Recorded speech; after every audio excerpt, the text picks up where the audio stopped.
અરવલ્લી જિલ્લા કોંગ્રેસ પ્રમુખે કલેક્ટરને પત્ર લખ્યો. અરુણ પટેલે શામળાજી મોડાસા લુણાવાડા રોડની હાલત બિસ્મારને લઈને કલેક્ટરને પત્ર લખ્યો છે.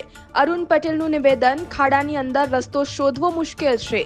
ખાનગી કંપની દ્વારા 12 વર્ષ અગાઉ રસ્તો બનાવ્યા પછી એક પણ વખત આ રસ્તો સળંગ રિસર્ફેસ કરવામાં આવ્યો નથી. આમ તો 7 વર્ષે સળંગ રસ્તો રિસર્ફેસ કરવાનો હોય છે. આ રસ્તાની તાત્કાલિક મરામત શરૂ કરવામાં આવે.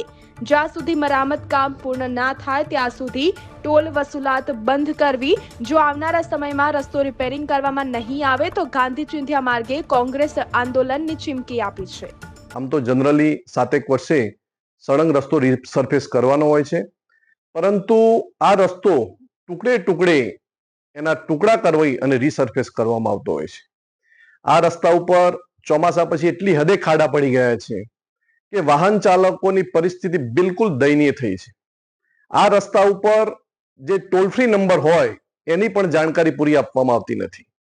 રસ્તા ઉપર જે કોઈ અકસ્માતો થયા હોય એની તપાસ કરવામાં આવે તો એમ્બ્યુલન્સ સેવા પણ આ ટોલ ટેક્સની ખાનગી કંપની દ્વારા ત્યાં ઉપલબ્ધ કરવામાં આવતું નથી.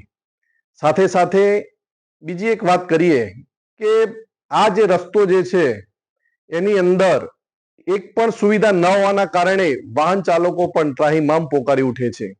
એ સંજોગોમાં આ ખાનગી કંપનીએ પોતાનો લાભ મેળવવા માટે મોડાસાથી જે નડિયાદ રસ્તો આણંદ વાયા ધનસુરા બાયડ કઠલાલ એ રસ્તો નેશનલ હાઈવે 5 વર્ષ અગાઉ જાહેર કરવામાં આવ્યો છે. એ રસ્તાનું કામ પણ થતું નથી અને એ રસ્તા ઉપર ભારે વાહનોને પ્રતિબંધિત કરવામાં આવ્યા છે, જેના કારણે આ રોડના રસ્તાને ટોલ ટેક્સનો લાભ મળે, પણ પૂરતી સુવિધાઓ ટોલ ટેક્સને અપાતી નથી.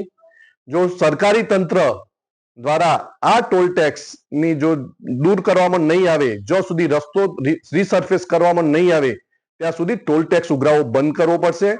અને રસ્તો ન થાય ત્યાં સુધી જો ટોલ ટેક્સ ઉઘરાવશે તો કોંગ્રેસ દ્વારા અને આ વિસ્તારના પ્રજાજનો દ્વારા આગામી સમયમાં આંદોલનાત્મક કાર્યવાહી કરવામાં આવશે. આ મુદ્દે કલેક્ટરશ્રીને પત્ર દ્વારા જાણ કરી છે કે આની તમામ રોડની જે સુવિધાઓ છે સુવિધાઓ ઉપલબ્ધ કરાવો અને તાત્કાલિક ધોરણે જે રસ્તા ઉપર ખાડાઓ પડ્યા છે એ ખાડાઓ પૂરી અને તાત્કાલિક ધોરણે આ રોડ રિસર્ફેસ થવો જોઈએ.